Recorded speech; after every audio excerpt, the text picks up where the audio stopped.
The shooting happened early in the year on Valentine's Day. Police quickly found teenager and former Stoneman Douglas student Nicholas Cruz accused of murdering 17 people. Less than 4 months after the school shooting at Marjorie Stoneman Douglas High School in Florida, in which 17 students and staff were killed, a video game appeared on the world's largest digital storefront. The store page advertised the title as a SWAT simulator. The actual gameplay framing, as covered by The Guardian and confirmed by the developer's own marketing copy, allowed the player to assume the role of the shooter. The game was called Active Shooter. The platform was Steam. And the parents of the children who had just been killed in Parkland, Ryan Petty and Fred Guttenberg, who had buried his 14-year-old daughter, Jaime, wrote open letters demanding the game be removed. Valve pulled the title before launch, but they pulled it for a very specific reason, not because the content was wrong, but because the developer was, in Valve's own words, a troll with a history of customer abuse. 4 months later, the company that runs Steam published a corporate manifesto that would attempt to formalize the philosophy that had allowed Active Shooter onto the storefront in the first place. This is the iceberg of what's actually living on Steam. And let's go down. The surface.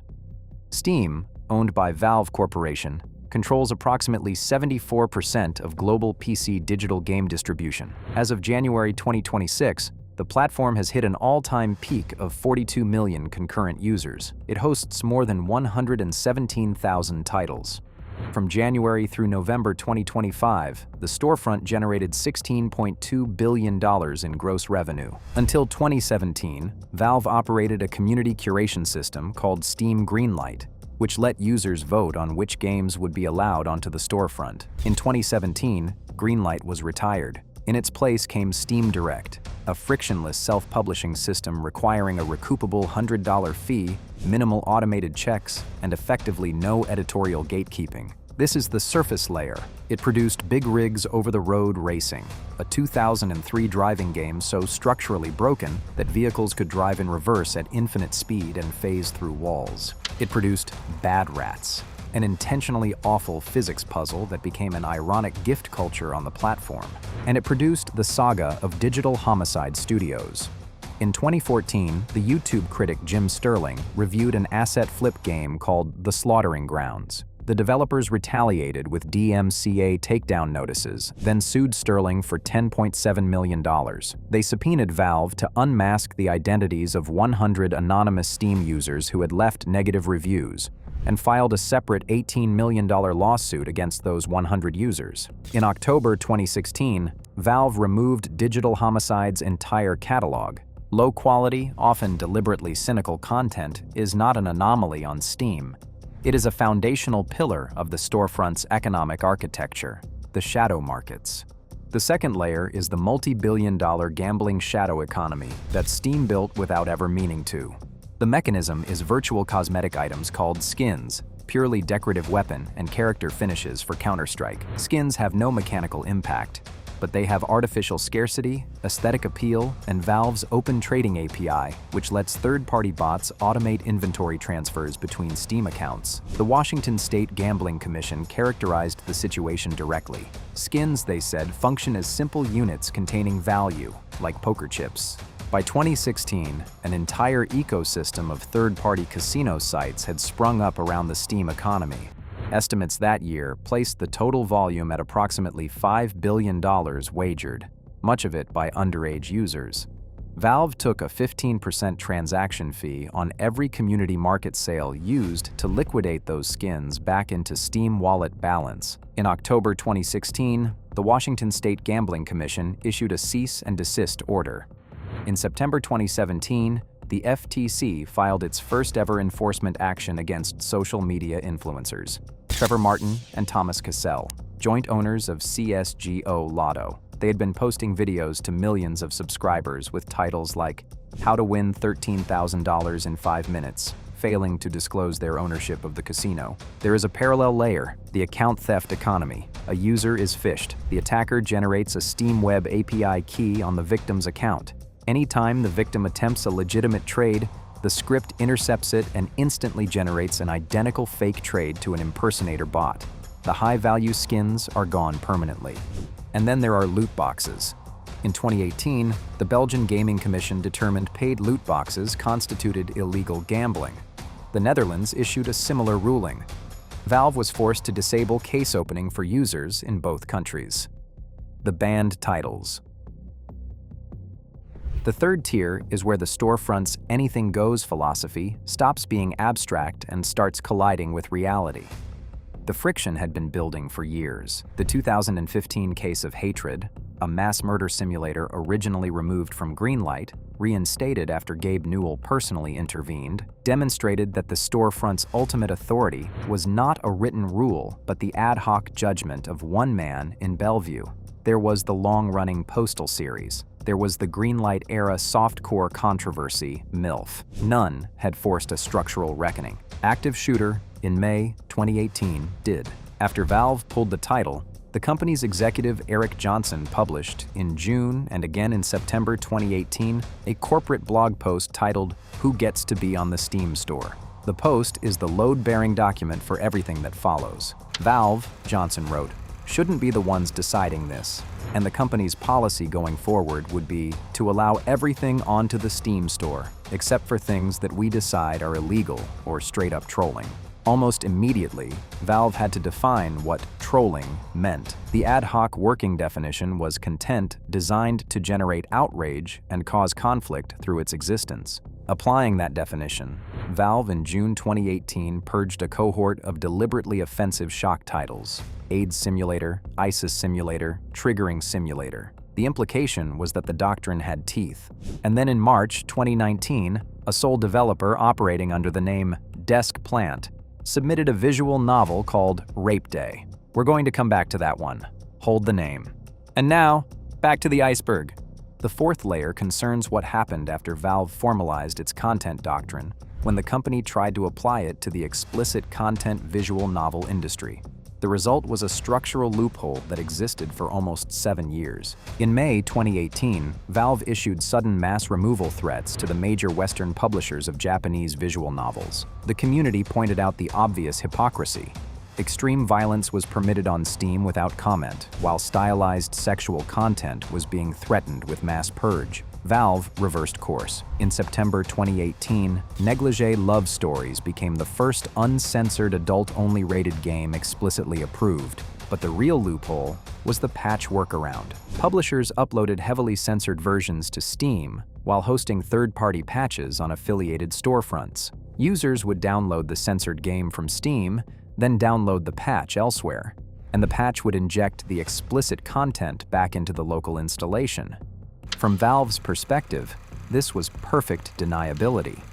The loophole collapsed in 2025, not because of regulators, but because of the credit card networks. The Australian anti-pornography group Collective Shout launched a sustained pressure campaign against MasterCard, Visa, and PayPal. The campaign focused on titles featuring non-consensual content, most prominently a game called No Mercy. By July 2025, the financial sector had moved. Facing the existential threat of losing all credit card processing on the entire platform, Valve capitulated. The company that had spent 7 years insisting it would not be the taste police summarily removed hundreds of adult titles. The de facto content policy of the world's largest PC game store is set, in the final analysis, by the credit card networks, the federal floor. We are now at the bottom layer above the anchor, the layer where Steam's content problems stop being commercial liabilities and start being federal investigations. The first thread is sexually explicit content allegedly involving minors. This documentary will not narrate or describe the content of titles in this category. The relevant facts are platform level. In 2026, the National Center on Sexual Exploitation placed Steam on its annual Dirty Dozen list, finding Steam functions as the ultimate destination for children to find sexually explicit games on the open internet, citing the platform's age verification architecture, which until enforcement under the UK's Online Safety Act in 2025, consisted of the user checking a box stating they were 18 or older. The second thread is more systemic. In November 2024, the Anti-Defamation League's Center on Extremism published a report titled Steam-Powered Hate. The findings were unprecedented in scale. The center identified 1.83 million unique pieces of extremist or hateful content generated by approximately 1.5 million distinct users, nearly 100,000 user-created groups glorifying anti-Semitic and Nazi ideologies, including roughly 40,000 bearing explicit hate identifiers, and over 1 million unique instances of hate imagery, largely text-based ASCII swastikas pasted into community forums and user profiles. The center's broader argument was that Steam had been functioning for years as a de facto major social network, comparable in user engagement metrics to mid-tier social platforms without ever being treated as one. Academic researchers tracking the gamification of extremism after the 2019 Christchurch attack had documented Steam groups being used by hardcore extremist networks, including Atomwaffen and Sonnenkrieg, to coordinate, recruit, and distribute propaganda disguised as gaming aesthetics. 2 weeks after the ADL report, U.S. Senator Mark Warner wrote to Gabe Newell directly. The November 2024 letter accused Valve of maintaining a hands-off approach to content moderation and closed with a direct threat. Valve must align its practices with industry standards or face more intense scrutiny from the federal government for its complicity in allowing hate groups to congregate. Rape Day. We are now at the anchor of the iceberg. In March 2019, 6 months after the Eric Johnson doctrine, a sole developer operating under the name Desk Plant submitted a visual novel to the Steam backend. The script does not need to describe what the game contained in any operational detail. The relevant fact is that the Steam store page itself, written by the developer, advertised the gameplay categories the title was built around. Players were meant to control a serial killer during a zombie apocalypse, with the game's stated mechanical objective being violence against women. The title qualified for distribution under Valve's own publicly stated September 2018 rules. It was not illegal in the United States. It was not what Valve had defined as trolling. It met every criterion the company had set. The public discovered the storefront listing before the title's actual release. Global backlash was instantaneous. Change.org petitions garnered tens of thousands of signatures. For several weeks, the game sat in limbo on the live storefront while Valve executives scrambled. In early March 2019, Valve pulled the title. The official statement contained a sentence that, on close reading, permanently shattered the September 2018 doctrine. While developers had a right to express themselves, the company conceded, the distribution of this particular title presented unanticipated costs and risks to Valve.